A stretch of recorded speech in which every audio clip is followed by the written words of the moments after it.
there, this is Datila, and welcome to the TNAIW GoGoPowerRankings show. I am joined by the godfather of the Power Rankings, the one and only Lucha, and of course, as always, Burt Maclin, who has no relation to Steve Maclin. Wait, no. I don't. Yeah. But I wish. Allegedly. I don't believe it. Are you sure you're not related to him at all? Like, there's no relation between you guys? I might be a distant cousin. You passed him the ketchup at the cookout. I guarantee it.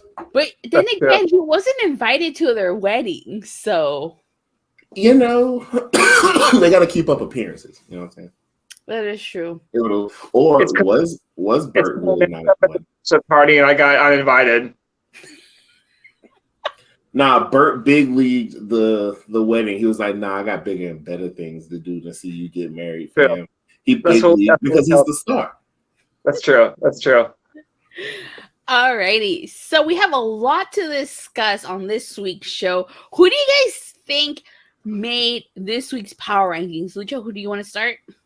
Because there was a lot of position, fresh off of Hard. This is the first one after Hard to Kill, so not only people living off their rank that they got based off the pay-per-view, there's a lot of jockeying for position for folks who didn't make it to get on there. I can't really, other than the champions, I have no idea who I expect to see on this damn Power Rankings. What about you, Burt? Just like how after every week in fantasy football, the waiver wire resets, after a pay-per-view, I expect the countdowns to basically reset. I don't expect to see the same people you saw last week in the same positions they were in. I definitely do agree. I feel like because this is the first Power Rankings after Hard to Kill, it's a little hard to predict who's going to be in there. That seems to be a theme for Impact. At the show, it was hard to pick. This is hard to predict. So January is just hard for Impact. So what you're saying is this countdown after Hard to Kill was hard to predict? Yeah. It was hard to tally. Okay. All right. So before we get into the Power Rankings, Burt, tell us how you get into the Power Rankings committee. Yeah, Burt, how do you do that? You just go outside, you turn your flashlight on, you point your Burt signal to the sky. No, I just hit me up on Twitter at Burt Maclin 11, DM or message, and we'll get you in there. If you watch Impact, and you can get out of top 10 every week. That's all that matters. So, Burt Maclin 11.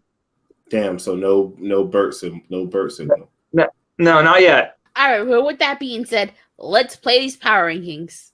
Let's do these.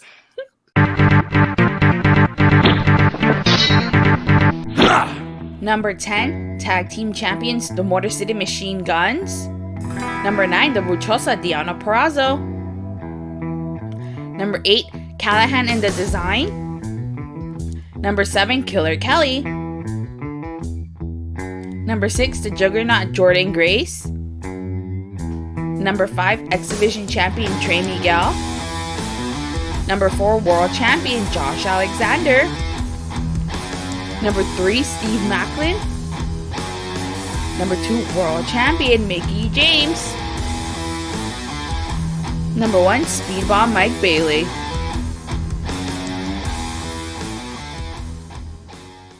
Wow. Okay, so before we get into the Power Rankings, do you want to ask Burt his question?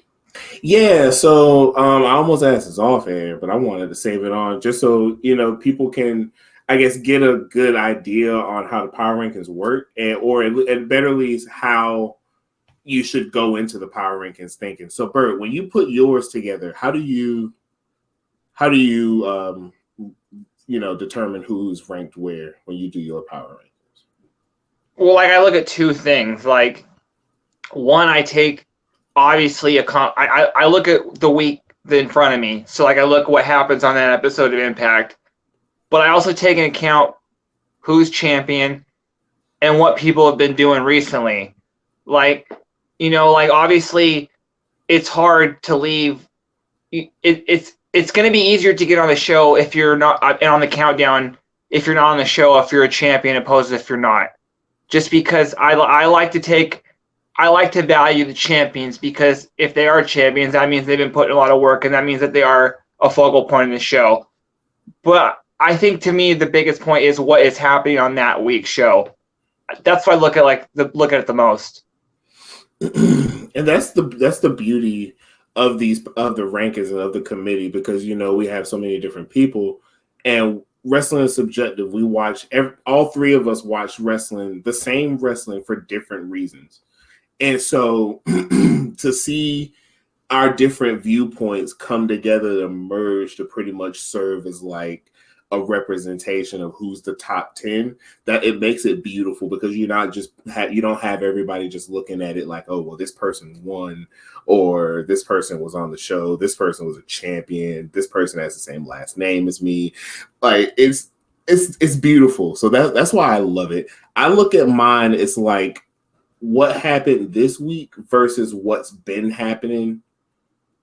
Like there's the momentum, who's got the momentum now. So when I do mine, basically whatever my 10 was for last week, I'll just copy that and then kind of move people around according, based off of that, not just do a blank top 10. That's how I get mine. And however anybody else in the committee or whoever wants to be in the committee does theirs, it's beautiful, and it just adds to the tapestry that is our look on Impact Wrestling. I think that was really well said, Lucha. Don't get me wrong. Most weeks I want to put 1 through 10 Johnny Swinger, but I know I can't. I can't vote with my heart. You know what I mean? I can't. You can vote with your heart and your brain. That's true. And your eyes and your ears, I guess. All right. So with very great points you guys brought up. So let's start with this. Number 10, Tag Team Champions, Motor City. So Motor City Machine Guns being number 10, obviously because they weren't on the show, but yet they're number 10. Okay, so same argument as last week. Death Dolls aren't on the show, but they're not on the top 10. And that is our digital media champion, Joe Hendry. So what did the Motor City Machine Guns do this week to earn that number 10 spot that Joe Hendry and the Death Dolls didn't do? Lucha, you want to start? I think, the only thing the Motor City Machine Guns did that the Death Dolls didn't do, I guess, was appear on last week's rankings, because they won their match at Hard to Kill. I went and did some digging, and with mine, because my number 10, I actually had a tie between the Death Dolls and Giselle Shaw, because the Death Dolls were the champs, yes, but they did have that digital exclusive that they lost. Giselle got the pin, so I'm like, I don't know what to do. But the Machine Guns, they were riding high off of beating 3 tag teams, so I guess that kind of gave them a little more something to hold on to. Burt, you want to go? Yeah, and for the record, I didn't have the Motor City Machine Guns on my top 10, but for the reason them being on the top 10, if you versus the other two, Joe Hendry's new, and maybe he's not quite fully resonated yet, but if you look in the dictionary next to the phrase "over," you'll see the picture of the Motor City Machine Guns. They're over. They've been over. So, Burt, you trying to tell me that people don't believe in Joe Hendry? I didn't say that. Are you saying Joe Henry's not over? Because I swear you could see Joe Henry's picture in the dictionary too. We talked about you just mentioned it in that beautiful speech you gave. People vote differently. There's 10 spots. And every week you're not going to see people. That doesn't mean that, of course, Joe Hendry's over. People believe in him. He's a future world champion in my book. But again, people have to every week go into it, and you have to leave somebody out in order to put somebody in most weeks. You know what I mean? You just said it. People could put ties, but you're always going to have to hurt someone's feelings. I hope Joe's not watching, because I hope he does know that we believe in him. Yes, we believe in Joe Hendry. We do. We do. Look, I believe in Joe Hendry. He was on my top 10. And yeah, like you just said, I didn't have the machine gun. So yeah, you always have to leave somebody out. It's just proven that this is getting controversial. Like it's getting prestigious as well because this top 10 isn't as cut and dry as it used to be because there's just so much going on. There were a lot of people that got votes this week, so it was a very stacked week. Well, Eric Bischoff has always said controversy creates cash. These are facts. All right, number 9, the Muchosa Diana Peraza. First off, I want to say it's really great to see Diana back on these power rankings. I think she's fantastic, and I'm not just being biased because I absolutely love Diana Peraza. Her match against Ashley D'Ambrose, oh my god, amazing. I thought that was going to just be a regular squash match, or as Lucha likes to call them, an enhancement match. But I actually was a huge fan of that match, and you know what? If Ashley was facing somebody else and won, I would argue that she could have earned a spot on this week's Power Rankings because she did a phenomenal job. That was the first time I saw her wrestle, and I think she was great. And I'm really glad Diana is back on these Power Rankings. Lucha, do you have anything to say? On one end, I am glad Diana's back on the Power Rankings, but I'm upset to say that it wasn't by any of my doing. She wasn't even a thought on mine, mostly because like she's just kind of been there a lot of the times. She's been picking up wins here and there, but they really haven't been like a lot of quality wins in my opinion. So like her momentum bar wasn't full enough to warrant a 10 spot for me. But it's good. It is good to see Diana still on the minds of everybody enough to make the number 9 spot. Burt, what about you? First, Lucha using those like almost those real estate terms instead of calling a house dilapidated, you call it a fixer upper. Instead of calling it, small, you call it cozy. You know what I mean? Enhance is a much better term for instead of a squash match. I like that. I appreciate that. In terms of Diana, I'm happy to see her. I actually had her rank, but I voted for Masha slightly higher because it was great for Impact. A lot of knockouts on the show. The first 3 matches had knockouts in it, so kudos to Impact. But I just thought I liked Diana's match, but I thought Masha's was more of a competitive. Masha didn't even have a match if I don't think so. I just put her ahead just because she's a number 1 contender. But yeah, no, I'm glad to see Diana on the rankings. She's a former champ. They need to do something to put her more on the show a lot more. She's too good not to be in a bigger role. All I gotta say is the waters is getting deep out here in the knockouts division now. So you have to get in how you fit in. Yeah, waters are getting deep. I wish they would have found a way once Chelsea left. I wish they would have made Giselle and Diana a tag team. I think it works just as well. They don't have that dynamic of that bond that really makes a tag team work. That's a good point, and that you need that. That's the number 1 thing you need. So yeah, this isn't WWE where we just put teams together and hopefully things work. And you can't be in a successful tag team and always wanting the spotlight on you. Like that might work for us, and you wanting the spotlight all the time, but I don't think that's going to work in a tag team. That's true. I always wants a spotlight on him. I get no shine. I'm still waiting on my parking spot. All right. I'm also starring. I'm just So special it's the guest. GoGo Power Rankings starring Burt Maclin. This is the Freebird rule. We all have the champion. We all defend the championship. That's fair. All right. I'll allow that. Fair enough. I'll allow that. Me too. Before we go further, I just want to say, Bert, to add to your comment about this week's Impact being all about the knockouts, I felt that too. I feel like this week's show was about the knockouts. The knockouts were everywhere, yet we couldn't get our tag team champions on there for some weird reason. But aside from that, I actually really enjoyed this week's show. So to continue at number 8, Callahan and the Design. I'm actually really liking this storyline with Sami Callahan in the Design. I think he's trying to infiltrate the Design because, as we know, you gotta destroy him for the inside instead of trying to do it from the outside. So, Lucha, what do you got to say about that?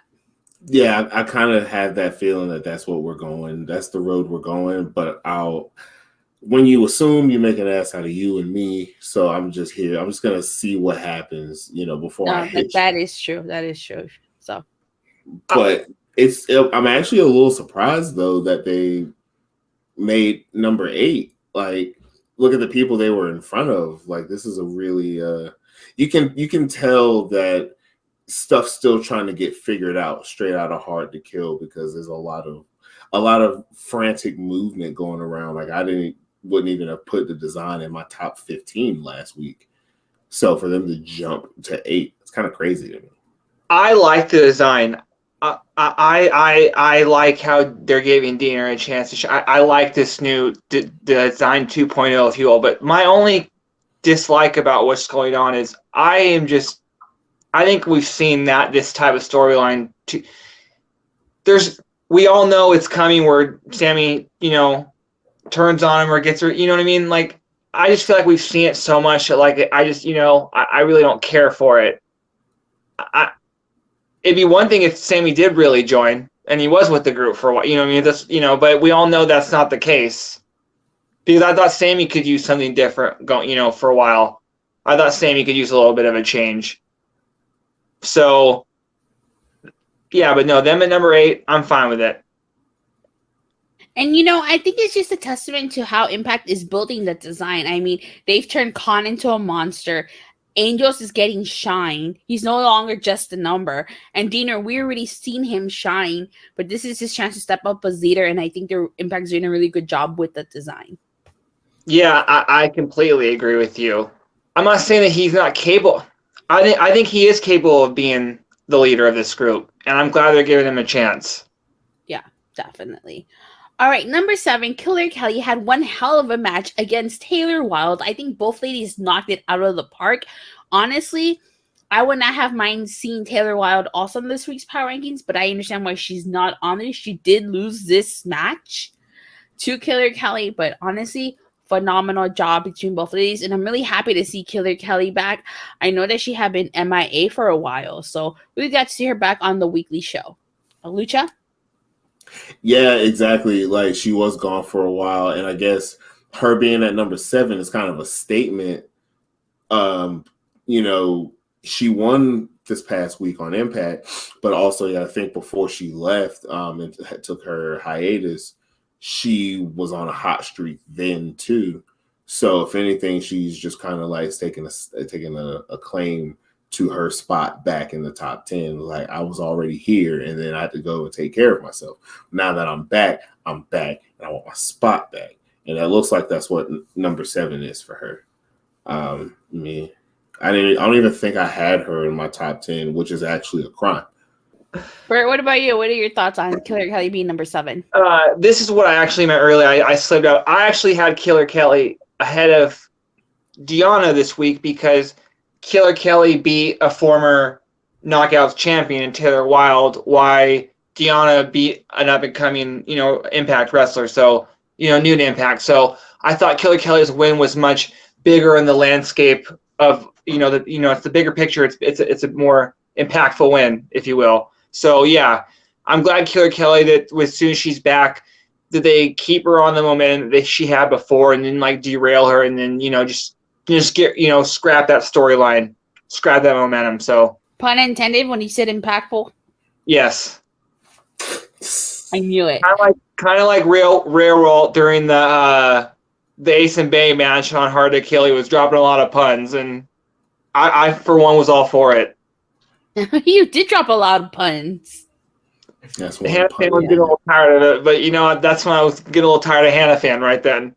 I'm fine with the puns. Me too. All right, number 6, the juggernaut Jordynne Grace. And I have to say, I definitely do think she deserves the number 6 spot in this week's Power Rankings. Yes, I know she lost that Hard to Kill, but she is a former Knockout champion. Not only that, the fact that she was willing to step to bully Ray to save Mickie James, and she wanted to go at it with Bully Ray, I thought that was incredible. And I think Jordynne Grace rightfully deserved to be number 6. Lucha, your thoughts? As much as you are right, you are also wrong, because she should have been way higher than that. based off of everything you just No? said. Okay, yeah. And Okay, makes sense. and it's a perfect way to bounce back from her taking her first loss since like her first singles loss in like almost a year. Was that hard to kill when she lost to Mickie James? Other than that, she's just been on a tear. So I mean, and I know last week her position was a little bit of controversial, so it's good to see that she is moving back up where she should be, at least to me, in the power rankings. She should be like the first. Usually, like when someone loses a champion, you usually want to see them slip a little, but she should barely slip at all. Like I would number 5, number 4 is right where she should be at. And yeah, I wish. Hopefully, we get a Jordan Grace Bully Ray match because, like I keep saying, I think it's gonna happen eventually, especially if she stays. I think Jordan Grace will be world champion eventually. I think Impact's going to do it again. I could see maybe at the end of 2023, but I think Jordan Grace will be world champion eventually. So I just think, yeah, they could. I just think that she is totally capable of being that role. I believe she could whoop Bully's ass. I don't think anyone doesn't think that. So I'm scared. I think she can beat Bully, honestly. I'm not stepping to her. I know that much. She looked fine in the matches she had with Cardona. She looked totally credible. You know what I mean? I know that's not, mixed intergender wrestling is give or take with some people, but I thought she looked, and we know Impact's done it before. So yeah, I think she definitely could do it again. So yeah, good to see Jordan here again. No, definitely. I do agree. I think Jordan Grace will probably be the second woman to become Impact World Champion. She's definitely got that for going for her. Number 5, X Division Champion Trey Miguel. So Trey Miguel, awesome heel turn. I'm loving his heel character, but Homeboy was just involved in a backstage segment with Ashley D'Ambrose, and we also find out he's gonna face Mike Jackson for the X Division title. So that should be a fun match, honestly. Mike Jackson proving at Hard to Kill that at his age, he can still go.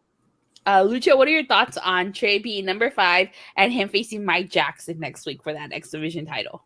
This is like the definition of living off past success. Like, just because my man is X Division champ and he was just backstage kicking it, this gets him number 5. He's just living it. So however he can get it, he's going to get it. I put him here too. So, I mean, I don't really have much else to say.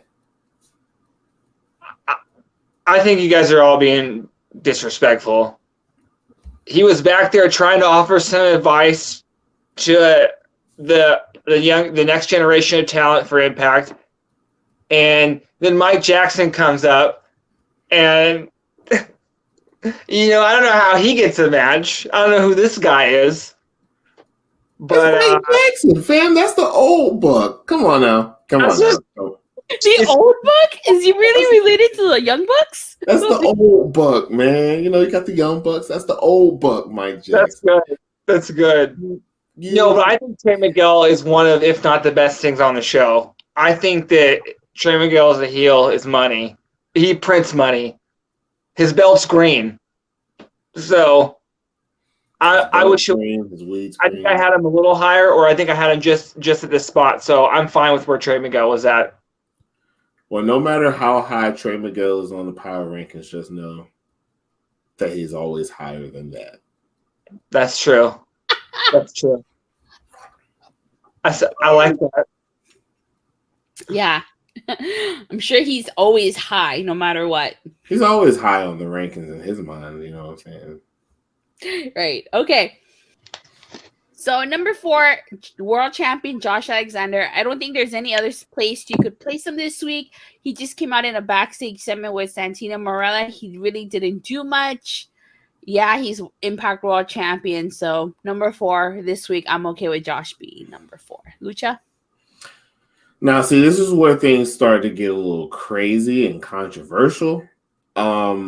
It's because I'm kind of even gonna skip ahead a little bit. It's crazy how the people have Josh Alexander at 4, but look at who they have at number 3. So it's almost as if the people are kind of starting to side with Steve Maclin and are starting to believe what he's preaching, which is kind of crazy.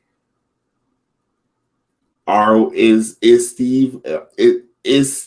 We're starting to like ride with Steve. So, excuse me, speak for yourself. I've been writing with Steve Maclin since day one, since he first came to Impact Wrestling, and he was undefeated. So I've been writing with him since day one. Me too. And Burt's been riding with him longer because that's his fucking cousin, even though he keeps lying to us every week. But I have a Steve Maclin. I have a first edition Steve Maclin rookie card. Okay? This is not, it ain't holographic though. It is. I got the first Charizard. Oh shit! I need it. What? No. Josh being number 4, yeah, because like you said it, I don't think he could be any higher, and I'm fine with him not being any lower. And that's really all I could say, because again, I have respect for the world champion. He's been champ for it's over 300 days at this point. He is the longest reigning Impact champ, so you always gotta respect what he's doing. Until he loses the belt, he's not gonna be off the top 10. It's gonna be really hard for him not to be in the top 5. At this point, he's just he's playing with house money at this point. I feel you, honestly. Josh Alexander, like you said, this week, he's just going to be on the power rankings until he loses that title. He's been champion almost a year now, so. And, isn't he the most voted on the power rankings, every week? Yeah. He's got records within power rankings, which is, yeah, so. He's Alabama, basically. He's gonna get the most first place votes most of the time. So Steve Maclin's about to come through and be the Auburn and fuck him up real quick. Yeah. Good reference. Steve Maclin's about to be Shawn Michaels in Canada. Oh man, and that's gonna be so. See, I have thoughts. If you watch the main, me and Jeff, we talk about Team Canada always coming back. So for that to be what Maclin could potentially have to go through to get to the belt, and considering the amount of time they're about to spend in Canada these next couple of months, it's about to get a little sticky. Yeah, probably. All right, so to continue talking about Steve Maclin, he is number 3, Steve Maclin, with a win over Dirty Dangle. But once again, he gets screwed out of an opportunity to face Josh Alexander. He was not part of the Golden Six Shooter match that Santino Marella made. And it's only a matter of time that when Steve Maclin faces Josh Alexander, I'm all in with Steve Maclin versus Josh Alexander at Rebellion. You have Steve Maclin beat Josh, have him be the HBK to Josh Alexander's Bret Hart, and beat him in his home country of Canada. Turn him into the ultimate heel like you did Moose when Moose robbed Josh Alexander of his moment and in front of his family at Bound for Glory. Lucha? Well, I think more than Shawn Michaels, he might be the Steve Austin to Josh's Bret Hart. If you want to go, style for style. But no, okay. So on one end, I guess you could say, there's a case for him getting screwed because the guy he beat at Hard to Kill is in that match.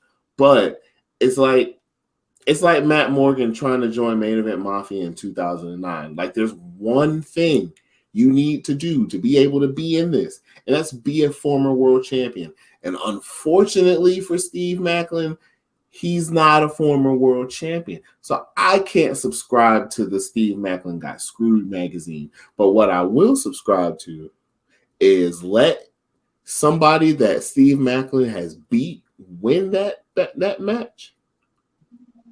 There's going to be hell to pay. What I think is going to happen is I think they're going to, until Rebellion in April, they're going to keep coming up with matches that somehow make a case to not involve Steve Maclin.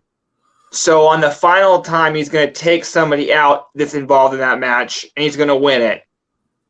He's just going to snap. They're going to keep making up scenarios where he, whether it's a former world champion, just different scenarios, because that's what they need to keep building up, the fact that Maclin keeps getting overlooked, because we don't need him being like, we need him being a pissed off Steve Maclin. That's his character. That's what gives him his mystique. So you're saying he's going to pull an edge and attack someone with the steel chair and take their spot? Or he could pull a Rikishi, hit someone with a car. I don't know. That I don't know what's worse, the fact that you went that far or the fact that I'm pretty sure Steve Maclin would also go that far. That's why y'all are related. Y'all think the same. So I'm trying to lie to the people, Burt. God. I keep saying Burt kind of bears a resemblance to Steve Maclin. It's the hair. No, Burt shaves his hair. You can't tell them apart. Yeah. Burt shaves his head and grows a beard. I wouldn't tell He wears a Punisher face paint. That's funny. You got a jacket that says front facing enemy? No, I don't. For the Halloween edition of this year's Power Rankings, Burt has to dress as a Punisher. Okay. I will. That's how you'll know. That's how we'll know once and for all. Tired of it. Sick of it. All right. Number 2, world champion Mickie James. I feel bad for Mickie James because she didn't even get a chance to celebrate because she got interrupted by Bully Ray. But good for her for stepping to Bully Ray and not backing down. Obviously, she was part of the winning team, and she's had the last rodeo was amazing, But Lucha, what are your thoughts on Mickie James being number 2? I'm going to let Burt take it first because I'm going to save my response for when we get to number 1 because I'm a little heated about this. Well, I actually did not have Mickie at my number 1. I believe I had her at number 2. And when we get to number 1, I have a very big reason why. But I really, really liked this segment with Mickie James because Mickie James wasn't going to take no shit from Bully Ray. And I like that, nor should she, because she made a great point. Bully Ray lost his match. He wasn't in the main event. Mickie James was in the main event, and she won her match. So, and a quick note, I just want to say Tasha Steelz and Savannah continue to shine. I like them in that segment. Savannah didn't have to say anything, and she continues to be a freaking star. And Tasha always has money on the mic. But yeah, no, Mickie... My only upset with this right now, and it's not about her ranking, I'm a little scared we're about to see either a short title reign or another Masha loss because I cannot believe that they're already going ahead with that match. I think it's more likely Impact has Masha lose that's fine because I could play into the scenario that Lucha's always talking about, just keep making Masha get more and more angry till she snaps, which that would be money. But again, I'm fine with Mickie being number 2 this week because of who I have number 1. So that's all I have to say. You know what, Bert? You're a little right. I'm presently surprised that they're doing Mickie James versus Masha Slamovich so early. I mean, I was not expecting Masha Slamovich to come out as quickly as she did and confront Mickie James. So I wonder if that is going to lead to another loss for Masha Slamovich. Which, if that plays into what Lucha keeps talking about, I'm fine with that. Especially if they make it, depending on how she loses. If Mickie wins with a roll up, and at the end of the match, Masha just looks like I wouldn't want to tell her she lost. That's fine. And if she just keeps losing in cheap ways, then that's fine. But don't have her get dominated out there and look like she's not a contender. Can't do that.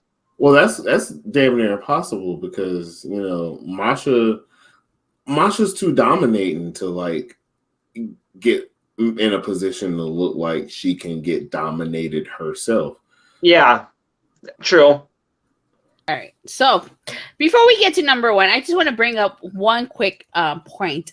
So I feel bad for Frankie Kazarian because he was a part of that 6-person tag match alongside Jordan Grace and Mickey James, and he didn't even make the power rankings.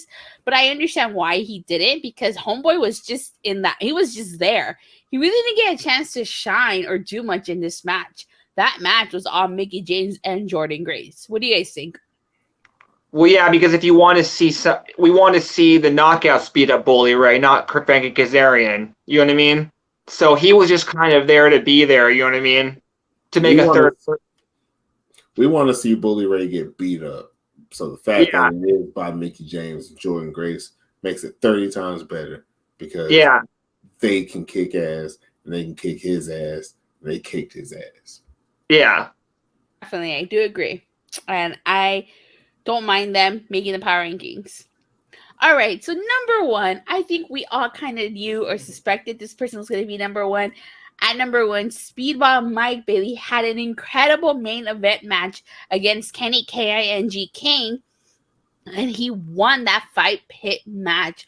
Honestly, that was an amazing match, and Speedball deserved the number one spot. I mean, he beat Kenny King, and the way he did it using that steel chair, I know some people might have been like, oh, why is he using the steel chair? There was no DQ, no countouts. So to me, using that chair, I think I had no problem with that. But who wants to go first? Lucha. What do you mean he deserves to be number one? All that is true. You know, that match was great. Everything was fantastic. Everything was fine. You know, we all love Speedball Mike Bailey. I love Speedball Mike Bailey. But you mean to tell me that Mickey James deserved to lose her number one spot? She also won. She won Hard to Kill and Impact. You know who didn't win Hard to Kill and Impact? Speedball. Because he lost that Hard to Kill. I love Speedball to death. I put him at 6 myself because that he was like kind of bubbling. But he did not deserve to be number one. Mickey James got robbed of her glory. She got robbed of her number one spot, in my opinion. Luckily, she's still the champ in hardcore country. But other than that, this is a whole crime against Mickey James. And I will not stand for it. I demand a recount. You're not getting one. Damn it. Can we take a minute? My Stephen A. Smith impression. Yeah. First of all, he deserves to be number one because what is it? That was January 19th, and Impact's already given you a match of the year contender. That's one. Number two, that was one of the best Impact matches I think I've seen in the last 5 years. And three, anytime you get a great match with the culmination of a great feud, you know, I don't really see any other reason. I don't see any reason why I can't put him at number one. I think Mike Bailey absolutely deserved it. And I have to agree with you, Burt. Mike Bailey definitely deserved to be number one. It's not like either you're first or you're last. Mickey was second. You know what I'm saying? There's nothing wrong with Silver. You used to say, if you're not first, you're last. There's nothing wrong with Silver. You know what I'm saying? She was first. She won. Mickey got robbed. Justice for Mickey James. Did you like the pit fight? Did you like it? I absolutely loved the pit fight. Oh, that kill shot was sick. So there you go, man. And when he jumped off, all three of us liked the pit match. We do, but I don't like Speedball being number one. It's controversial. That's my dude, and it hurts me to say that. Speedball, if you're watching, just know, like, you know, I rode for you to be number one when you were X Division champion for so long, and the committee just kept disrespecting you. But in this particular case, my man, Gamma.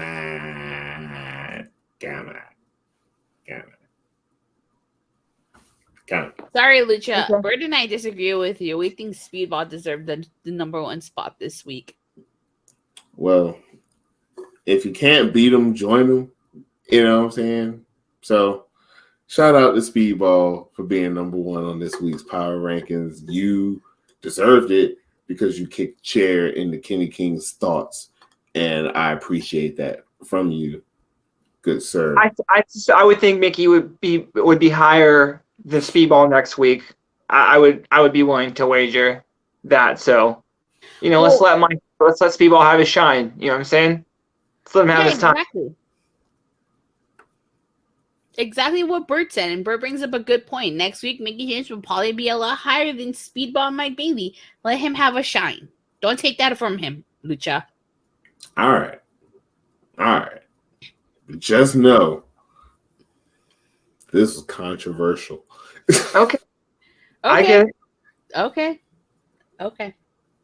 This is controversial. If you say so. In a sense it is, because you rarely see a non-champion.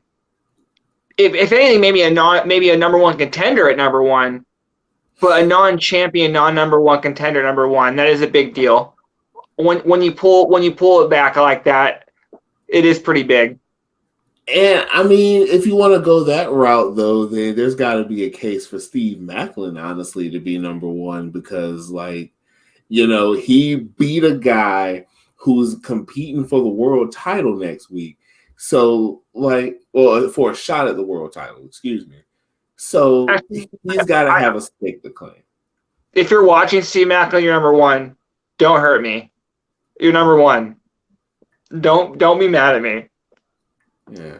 He'll see you at the cookout, and everything will be fine because y'all are related, and Burt's lying to us.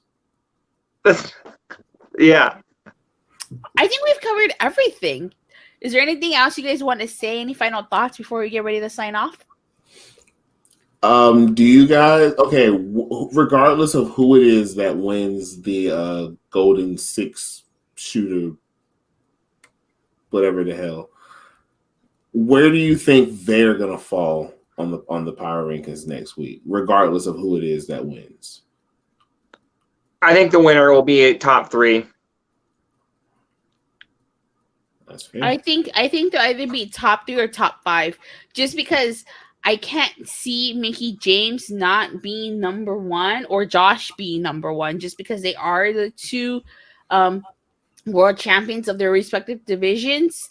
But we may get a nice surprise, and who knows, the tag teams might be number 1, but I definitely think that the winner would be top 5 or top 3. I mean, I honestly wouldn't be surprised if they end up being number 1.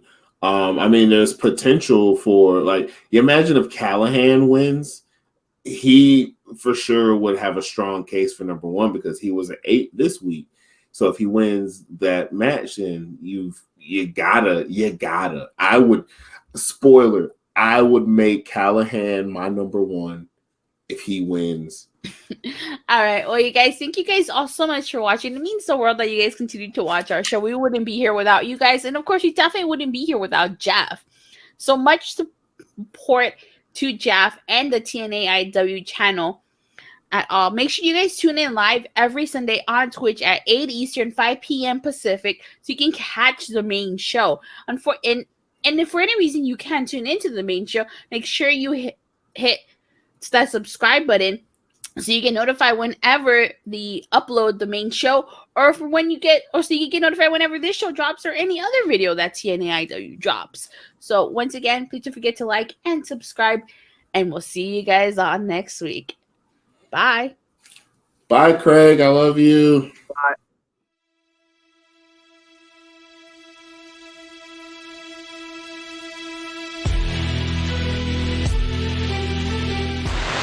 Bye.